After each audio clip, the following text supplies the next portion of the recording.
Hello, everyone. My name is Matt Patel, host of Contractually Speaking, our Malbek podcast. Malbek is an enterprise CLM solution company, and today I am super excited to welcome our guest. Very different from our other guests, where I've had legal professionals, contracting professionals, CLM experts. I guess in many ways, Mike might be an expert in all of that, but much more. So I'll introduce Mike in just a second. But question is, if you've ever wondered about what it would be like to find yourself strapped in a giant rocket that is about to go from 0 to over 17,000 miles an hour, how does that feel? You're going to find out. Or look back at Earth, right, and the horizon, and from outer space, see that extremely clear line between day and night.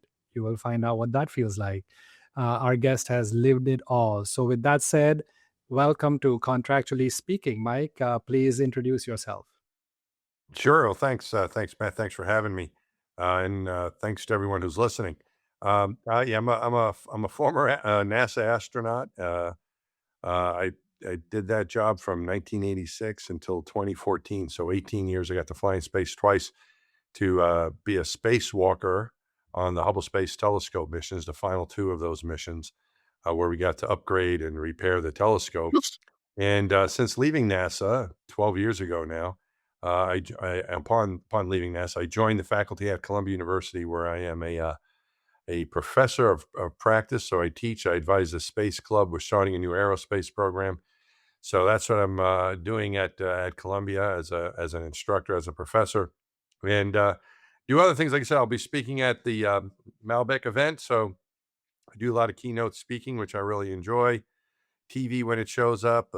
Every once in a while, an acting gig. I did some acting on the. I really didn't act because I was just me, but on the Big Bang Theory TV show.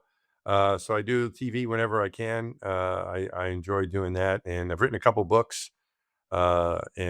Spaceman, which was a New York Times bestseller, and Moonshot, which is a more recent book that came out 2.5 years ago. So that's kind of what I'm up to at this point. Excellent, excellent. And not to mention, I know you're too humble, but you have a team record you hold for most hours spacewalking in a single mission.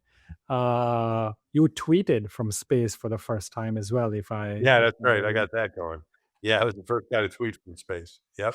Awesome. And I actually now I have many questions about just no gravity and how you managed to do that, but we'll talk about Sure. it. And of course, Big Bang Theory, one of my personal favorites. Love the show. Yeah. There's always a debate about favorite character. For me, it would be Sheldon, because I think his Oh, acting skills is incredible, the way he's quirky and the way he yeah. talks. But I can only imagine the experience with the, I think, 6 episodes, right, that you were on? 7, I think, total. Yeah. 7. Okay, great, great, awesome. With Howard, and we'll talk a bit about that too. Yeah. So, Mike, let's go back in time. As a child, I mean, everybody asks, "Hey, what do you want to do when you grow up?" And your parents might ask you, or a school teacher might ask you. Mhm. Did you say, "I want to go to space," or was this something that evolved over the years? When I was really little, I did. I think probably when I was 6 years old when they landed on the moon. Apollo 11 did, and that's what I wanted to be. I don't know if I ever said I'm going to grow up to be an astronaut. I always wanted to um, do that when I was little. By the time I was 8 years old, I thought it was impossible to do that. I found that I was afraid of heights, and I wasn't much of a thrill-seeking little kid, so Yeah. I didn't think that that would work out very well. But as it turns out, that's not really a necessity. A lot of astronauts don't like heights, believe it or not. But the things I had to, I had to get out of my comfort zone a bit for sure. But I don't. I think by the time I got to be about 8 years old or so, I just thought it was impossible. And then even when, as I got older, and I still always had an interest in the space program, but I just never thought I could be a part of it. When I was a senior in college, I got my engineering degree at Columbia University, which is where I teach now. When I was a senior about to graduate, I went to the movies and saw this movie called The Right Stuff, which is about the original 7 astronauts and the test pilots that came before them. It's based on a book by Tom Wolfe. So I saw that movie. I went and read the book, and it's got me thinking again about the space program. By now, it was the mid 1980s. And the space, the astronaut job always seemed to be, a little, out of reach. Like it's impossible. It's always, even now, I can't believe it actually worked out.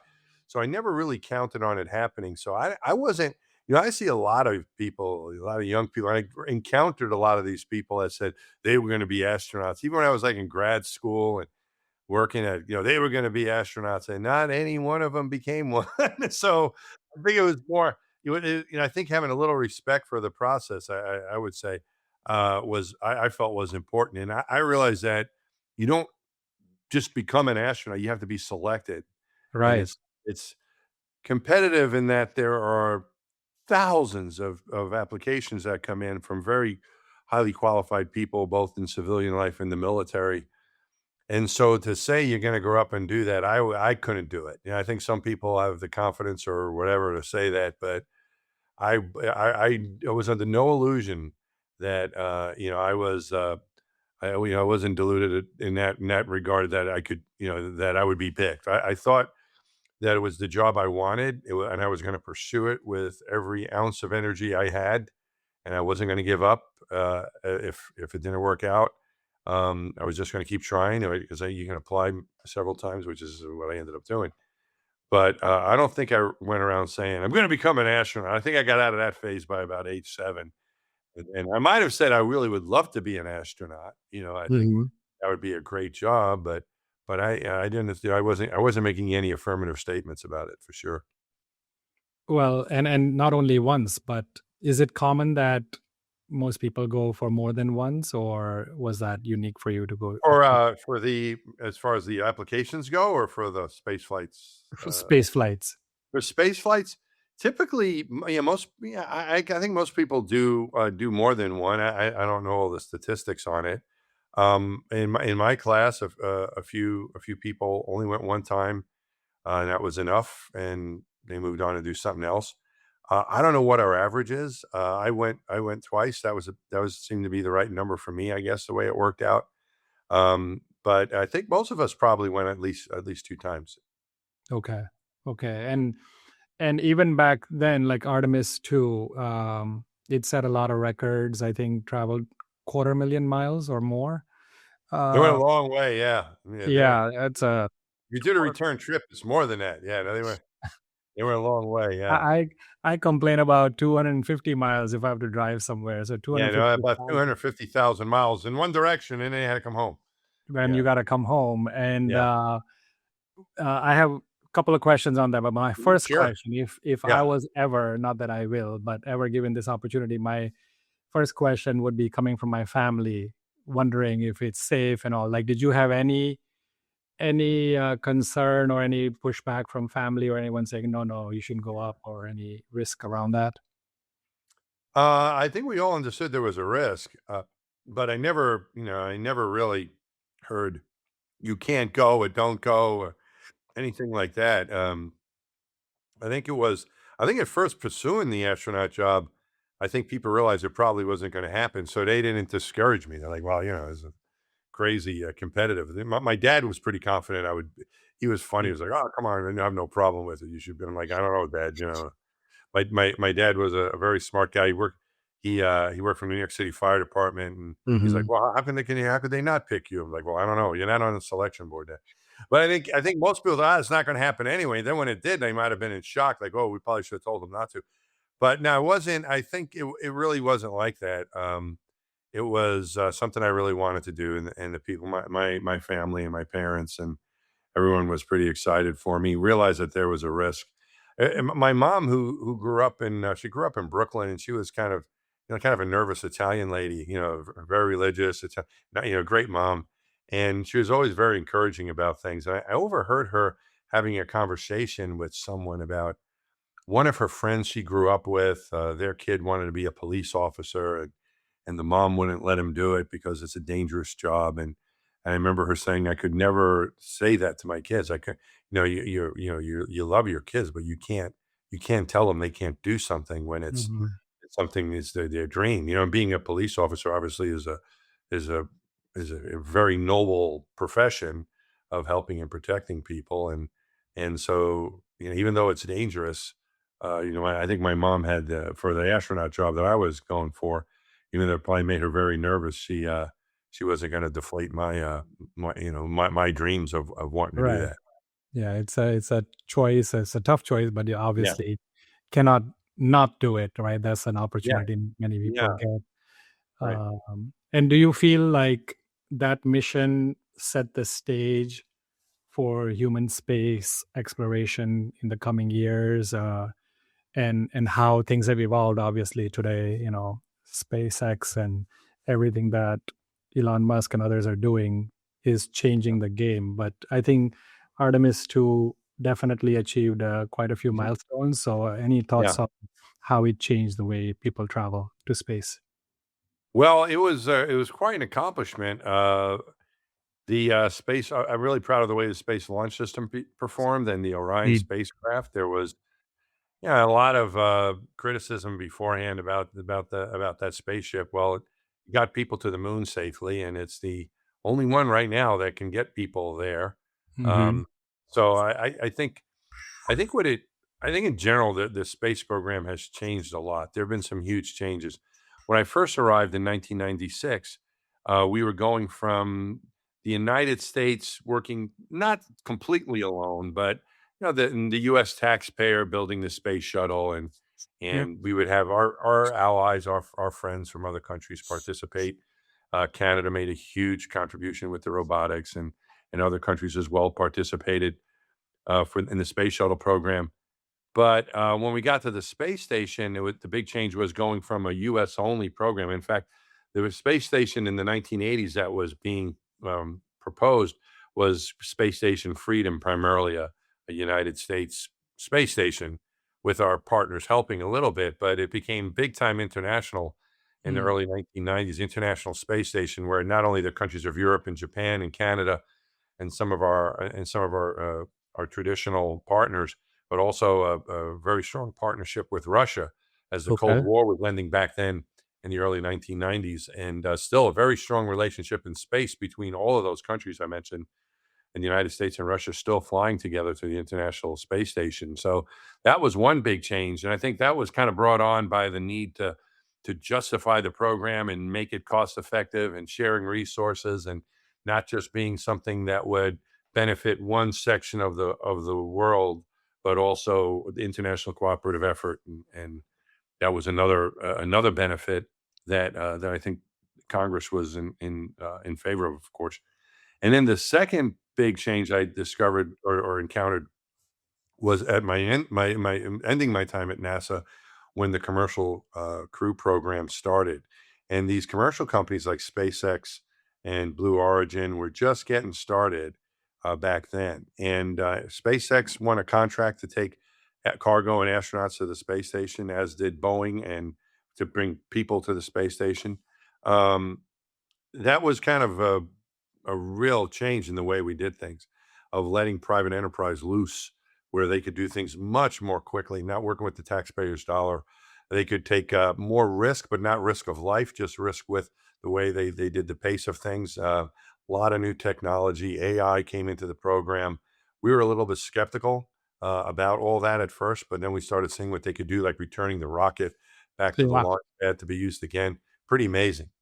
Yeah. So we became believers pretty quickly, and now I think you mentioned Artemis too. I think what made that possible in large part too was that NASA is able to concentrate a lot of their development now, since they have the not just international partners but also now these commercial partners working with them, that they were able to focus on getting people to the moon. And so I think the success that we saw with Artemis 2, in part at least, is owed to the commercial crew program and the decisions that were made over a decade ago to bring in private enterprise and encourage it as much as they could. NASA could to help with space exploration.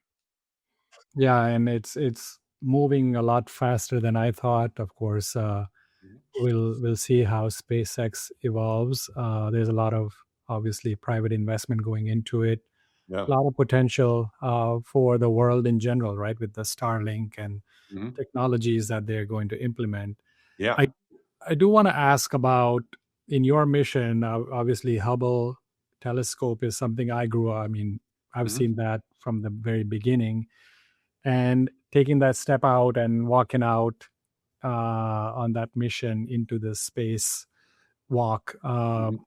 Tell me a little bit about that, because I cannot, other than watching it on movies or documentaries, trying to imagine what that's like. And Yeah. did everything go as planned, or did you uncover any issues that you had to solve on the fly?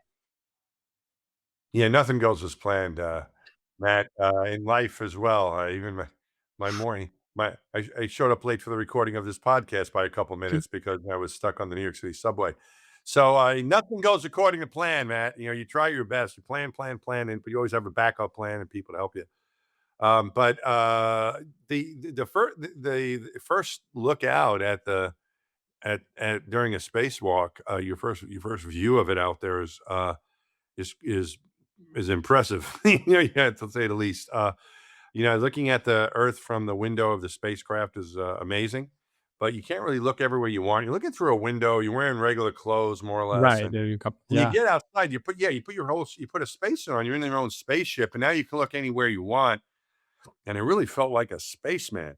And the most compelling thing is the view of our planet, and you're concentrating on your work, getting everything done because that's important, and you train for years to do this, and the big day comes, and so you can't mess that up, right? And so you want to do your best there. So you're concentrating on that. It really wasn't until my second spacewalk where I started making more observations. I felt comfortable enough that I could, take a break when the time came, and just kind of enjoy my, look around a little bit. And the thought that went through my mind looking at our planet was that it's a view from heaven. This is a heavenly view. Yeah. And then I just staring into it, losing myself in the view of our home. A second thought popped into my mind, which was, no, it's more beautiful than that. This is what heaven must look like. And I Hmm. felt like I was looking through an absolute paradise, and that's the way I think of this, of the place we live, is where I think of this planet. It is an absolute paradise, and we should be amazed that we're here every single day, whether it's the natural beauty, the things we have built, the opportunity Mhm. we get to speak together today, you and I, and Matt, and just what we have, what we've built, what we've made, and all the natural beauty and the wonder in the animals and the weather and the trees and the beaches and the mountains is just incredible what we have here. So I think we are living in a paradise. So that was a somewhat of of those moments, somewhat of a revelation or an epiphany or whatever. But it certainly did change the way I Mm. perceive where we are and our place in the universe. And in terms of thinking on your toes as you're Oh yeah. working on the Yeah, the other part of that is things go wrong. Yeah, so we practice as much as we can, underwater in a big water tank. We call it the Neutral Buoyancy Lab. It's the largest pool in the world. It's 100 feet wide, it's 200 feet long, and it's 40 feet deep. And we can put the mock-ups of the telescope, or the space station, the space shuttle in there. We can practice in our spacesuits and practice a spacewalk from start to finish.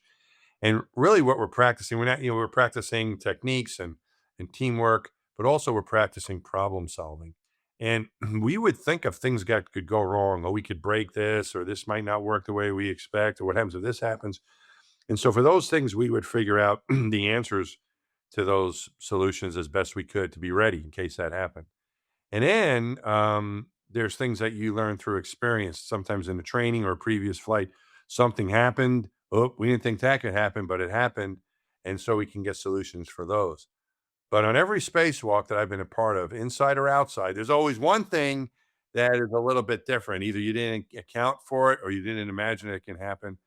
And when you get into that mode, depending on the severity of it, sometimes it's not that big of a deal. Mhm. Something's in a different position or something, whatever. But sometimes it is a pretty big deal, and that's what's happened to me on occasion. And particularly on my last spacewalk, I stripped a bolt trying to repair an instrument on the telescope, and that was going to prevent us from getting inside of this instrument and bringing it back to life, and needed a new power supply. And I realized I stripped that bolt. We're not going to replay this. We're not going to replace the power supply. We're not going to bring the instrument back to life. We'll never find out if there's life in the universe, and everyone's gonna blame me. And that was not very No far from pressure. remember leaning out of the telescope. I was inside the telescope working on this thing in a foot restraint, and I leaned out and looked at the Earth, before I said anything. And we were over the Pacific Ocean, I thought to myself, I can't even get to a hardware store if I want to. I really messed up this time. But as I said, what we were doing is not just when we were working together with our instructors and with the ground control team during our training, it wasn't just preparing us to do the spacewalk as planned, but also how to troubleshoot when things go wrong because we encountered problems. Sometimes the training team would give us a problem to figure out, and we learned how to work through problems. And so what happened was is that the team kind of sprang into action, and it was a Sunday afternoon, but people were waiting just in case. One of the engineers in the back room said to himself, "What would I do if I was in my garage?" What it was a handrail that was stuck with one bad bolt at the bottom, but it was loose at the top. Yeah, And he thought maybe I could just rip it off. And he called over to the Goddard. He was in Houston. He called the Goddard Space Flight Center in Maryland, and they pulled an instrument out of a clean room and pulled on the top of a handrail with a fish scale. And it broke the bolt at 60 pounds of force, and then they radioed that into the control center, and they had me tape the bottom of the handrail. Mike Good, Bueno, my buddy, and I, who were out there, we taped the bottom of that handrail as best we could to contain debris, and then we yanked it off. So that was something I don't know if it seems like a simple solution, but I don't know if I would have thought of that to this day. It was a long right. time ago that happened, and I don't know if I would have ever come up with that solution. So it takes a team to do that, and I think that the thing that makes it work is when the team is really dedicated, and I always felt that what we were doing was bigger than all of us. I was really happy. It was cool being an astronaut and everything. But really what we were doing is we were part of a team doing something that was bigger than any one person. We had the passion and the mission at first in top of mind so that whatever mistake was made or whatever issue we had, the mission, we had to do everything we could to make the mission successful. And so when I made that mistake, I knew in the back of my mind that the team would do whatever I didn't think we had a solution for this. I thought, it was game over, but I knew that the team was not going to throw me under the bus and just point the fingers. Hey, that idiot went and broke the telescope. I knew that they were going to try to at least come up with a solution, and much to my amazement, they did. So I think that's really important. Always keeping that mission top of mind. Why are we doing this? And making sure you always keep that in mind because things are going to go wrong, and you're going to have to work together to solve a problem. At least That's that's space. that is yeah, so many thoughts come to mind because I use a lot of tools at home and pretty handy, but without gravity, without oxygen, flying at that speed, Yeah. so many variables change what we typically do at home, whether it's a screwdriver or a drill Yeah. or a Yeah. torch for that matter, right? You Yeah. can't use that stuff. No. Yeah. I guess it's much trickier when you're up there. That's for sure. Exactly, Yeah. exactly. And the scale of the result, good or bad, is so huge. As you said, if you came back Yeah. from that mission because of this and didn't fix it, humanity, billions of people won't take the advantage of Would have the, been you yeah, know, no, it would a lot of people have been mad at me. That was the right. thing. But I Yeah. was seeing one of my colleagues who was getting ready to fly in space. We went for a run one day, and he was on a science mission that was very important, of course. But he said, "Oh, that Hubble mission, there was a lot of pressure there. The whole world would have been mad at you." And I go, "Well, Dave, you got a lot of stuff coming up. There's like all these experiments they were going to do." And he said, "If I mess up one of those science experiments, I'll have like 5 people really, really mad at me. But you would have had the whole planet angry at you for messing up the Hubble." So, So, but yeah, I guess you're right. Luckily, we had yeah. this conversation after the flight. So, Exactly. At the but yeah, time, you're probably sweating if you can yeah, sweat in space. I yeah. don't know. Oh yeah, Uh, you can sweat. Yeah. okay. Yeah, you try not to, it's not even so when when you're spacewalking, you have when you spacewalk, you have like a communication cap on with a sweat pad on it. So that it takes, and then you're wearing polypropylene underwear underneath that kind of whisks away the sweat. But you are going to sweat when you're doing this. Not you have cooling too, so you're not necessarily hot, but you're just Yeah. moving around so But just much. body, yeah, body Yeah, you reacts, just kind of right? build up, and you want to keep yourself as cool as possible. But even so, yeah, it's very much an active activity. So you're Ex- going to sweat.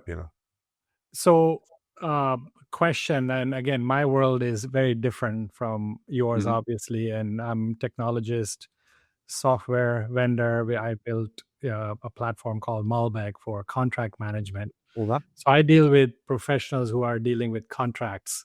Did you have Yeah. to sign contracts to go up in space? Well, we were all hired by the government. I think So contracts are scarier than me. That's why I'm glad we have lawyers.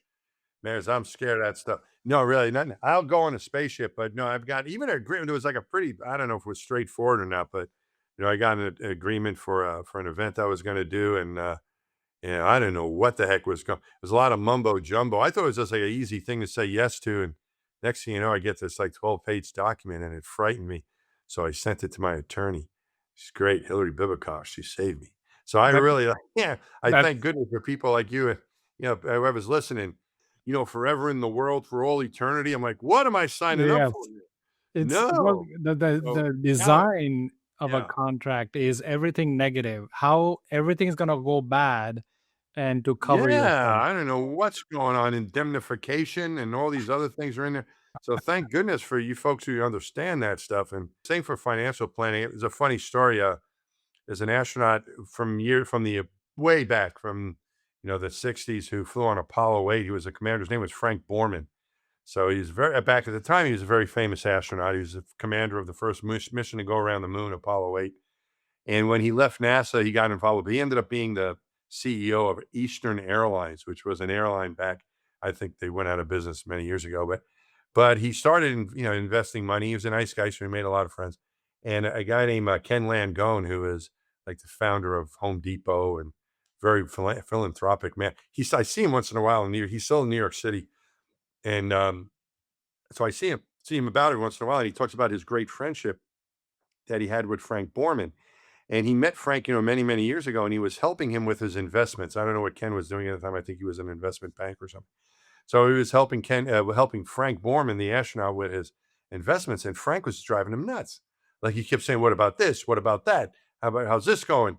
And he goes, "Frank, knock it off. I can't understand this." He was a pilot, a test pilot, a combat veteran. He flew on rocket ships to the giant rocket ships on the moon. He says, "And you worried about this stuff?" And he goes, "Wait a minute. That was just my life. This is my money. This is serious." And I think that's the way a lot of us feel. I really do think that all of us, thank gosh, we have, we all have different interests and passions and skills We need each because other. somehow it works out. If we all wanted to be astronauts and nothing else, we'd be in a lot of trouble. Who's That's going to true. take care of us?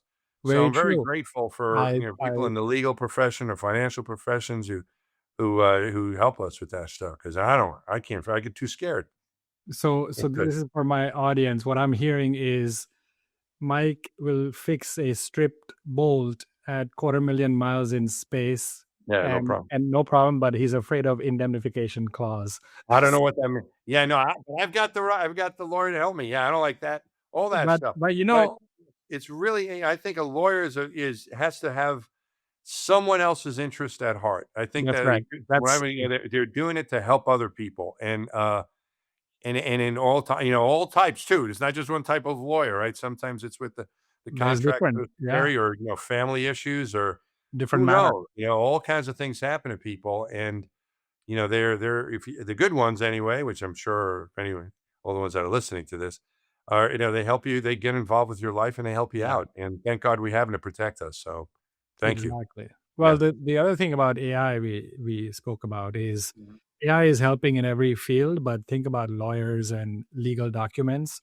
Yeah. Even for you, right, who you don't read documents and you're not a lawyer, but with I AI, read them. I just don't understand them, Matt. And I get that, scared every that time. I'm like, I think I may put a hand. I'm like, no, Hillary, help. So yeah, you're probably looking at that liability clause and wondering why is it always that's all another thing. caps? I don't understand who's in. Yeah. I don't And like. the English is very different in law, right? It's like notwithstanding and blah blah blah. It's like Yeah. so many negatives, so you don't really know what you're signing up for. I thank God that they have folks like you to do it, Matt. Thank you. So yeah, us and lawyers and AI, obviously is Yeah. helping a lot Yes. of folks. Like you can have Yeah. AI read a contract and tell Yeah. you exactly what it Yeah.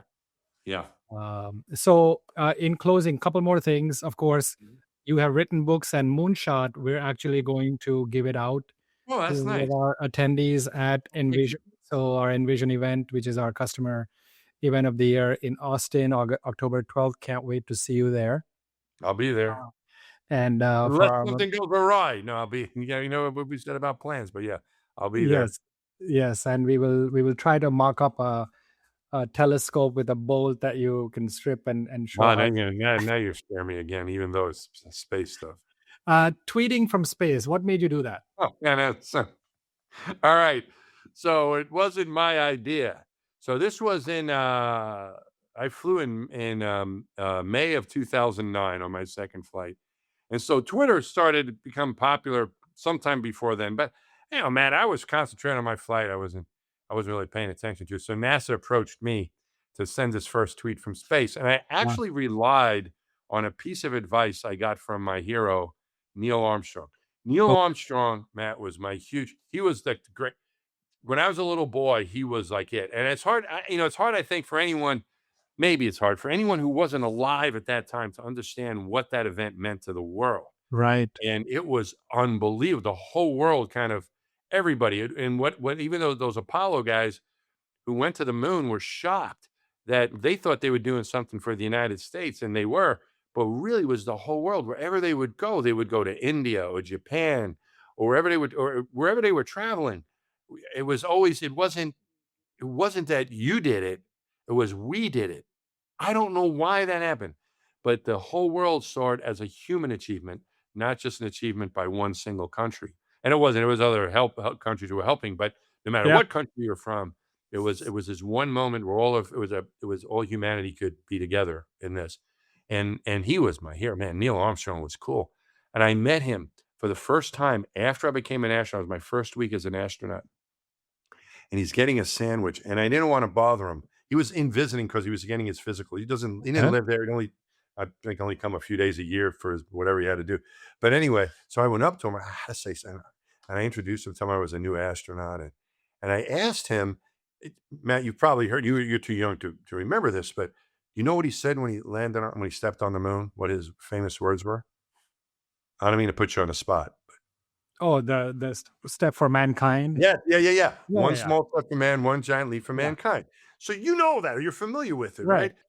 Till to this day, what is it, 57 years later, even if you weren't alive, you That's it. know he said something profound, and it shows up, one small step for man. Yeah. I heard that as a little kid, and I was like, whoa, that's pretty good. So when I met Neil Armstrong, I asked him, I said, hey, Neil, how'd you come up with that? Did your wife tell you to say that? Did you hire a publicist? That was pretty good. How'd you come up with that thing? And he puts down his tray and he looks at me and he says, Mike, I didn't think about what I was going to say on the moon until after we landed on the moon. I was like, Mm. really? And he said, Mike, if I didn't land on the moon successfully, there'd be no reason to say anything. I was like, well, I guess you're right. And then Matt, this is my greatest hero now, gets really serious with me. And he says, Mike, you're new at this, but this is a dangerous business. And if you get distracted with any of the public relations or the media or any of that stuff like that, bad things can happen. You cannot afford to get distracted. It's an unforgiving business. Please promise me you won't let that happen to you. And I was like, Neil Armstrong, my hero, I promise. I won't let that happen. And so years later, I got asked to send this first tweet from space. And I even got asked before we were going to space, the press asked me, hey, have you thought about what you're going to tweet? I said, no. I was No. channeling Neil Armstrong. I'm not worrying about that. We got to worry about that when we get there. If we don't get to space safely, there's no reason to tweet anything. What do you think Correct. of that? Oh, so I didn't think about it. And then I get to space and I open up the computer and I'm going to send this first tweet and I'm staring at the computer and I realize the advice I got from my hero, Matt, was the worst advice I've ever got in my life. I could not think of a thing. And I'm just staring at that and I'm like, this is terrible. And then for a brief moment, Matt, I started to doubt my hero. I'm like, wait a minute. I'm just floating around above the planet here. People aren't really expecting very much from me. This guy was on the moon and he came up with that. No way. You know what I wanted to tweet, man? I wanted to tweet, curse you, Neil Armstrong. But I would have gotten a lot of trouble. So I tweeted whatever came to mind. The launch was awesome. Enjoying the view. The adventure of a lifetime has begun. Something like that, right? And I sent that to the ground. It was a Monday we launched. I sent that on launch day. And then I wasn't paying attention to anything going on Earth because we had all of our spacewalks. The spacewalk I described was then on Sunday. But on Saturday, I got made fun of on Saturday Night Live. I didn't know, but they made fun of me on Saturday Night Live. Seth Meyers was doing the weekend update, and he says, you have the first tweet from space, and here it is. Launch was awesome. In 40 years, we've gone from one giant leap for mankind to Lots. launch was awesome. And then he goes on, he says, if we ever discover life in the universe, I assume this is how we'll be notified. And it shows my Twitter thing, and it says, geez, dudes, aliens, right? So that was the bit, and that was the end of it. But I didn't know this was going on. We had that spacewalk on Sunday. We had one more with the other guys outside on Monday. So Sunday was my last one that I mentioned, and then Monday we had one more. And now I'm going to check what's going on the planet. And I noticed that there's email from my kids, and I was like, oh, they probably want to congratulate me for fixing the Hubble or something like that. And I opened up. They were like 13 and 15 at the time. I was opening up this email. I was like, Dad, you'll never guess. They made fun of you on Saturday Night Live. All the kids at school loved it. Keep up the great work. Oh, So that's that was, awesome. that was the issue behind it. So that's the story behind it. But just to finish it up, Matt, I was years later on the 50th anniversary of Apollo. There was a lot of stuff about the Apollo 11 mission and so on. And one of the programs I was watching, where they were interviewing Neil Armstrong's brother. And they ask, and he's going saying, "Oh, I was playing Monopoly with my brother Neil about 2 weeks before the launch, and he passes me a little piece of paper, and I open it up, and it said, 'One small step for man, one giant leap for mankind.'" And he asked me, "What do you think of that?" And I said, "Oh, I think that's pretty good, Neil." And I was like, "See that? He thought about it at a time." So I saw his sons. I've gotten to know his sons, Ricky and Mark, Hmm. and I see them occasionally at different things. Especially at that time, there was a lot of things going on celebrating the 50th anniversary of Apollo 11. So, so I ran to him. I go, "Look, man, I got to ask you something. Your dad told me this, and then I see your uncle doing an interview, and he says this, and they're like, 'Whoa, wait a minute!' It was like Uncle Bill, whatever his name was." And I go, "Yeah, I guess so." He goes, "Oh." He goes, "You can't pay attention to anything that guy was saying. He was always bragging about dad and everything. It drove my father nuts." And then I think it was Mark turns to me and says, "Mike, if that's what dad told you, that was the truth." So just to bring it full circle, Neil Armstrong was not only a great That's astronaut as a amazing. Yeah, pilot, test pilot, spacewalker, but Matt, I think he also had a poet inside of him. So I think so. That's such an awesome story. I never hey, knew that. hey, that's pretty long for this podcast. Sorry, I don't. You know what? There you go. This is It's a long amazing, story, but entertaining, and insightful to learn about all all these right, behind the scenes things that go on. there you go. Obviously. So, and we'll talk more about that when we meet in person. But Sure. I have so many questions, but I want to be mindful of your time. And this has been very, very delightful. Thank you, Mike, for Oh, your my pleasure. time. Absolutely, we'll share your book links and other content along Thank with you. the It's very kind. podcast. Thank you. And we will be giving out Mooncast Moonshot to our audience Thank you. in the Austin event for Envision. Thank you. Well, I look forward to the event and appreciate you having me on the podcast. This has been fun, and I'll see you soon. Won't be too much Yes, longer. indeed. All right. Thank All you right. all for listening Thanks, Matt. in. Take care.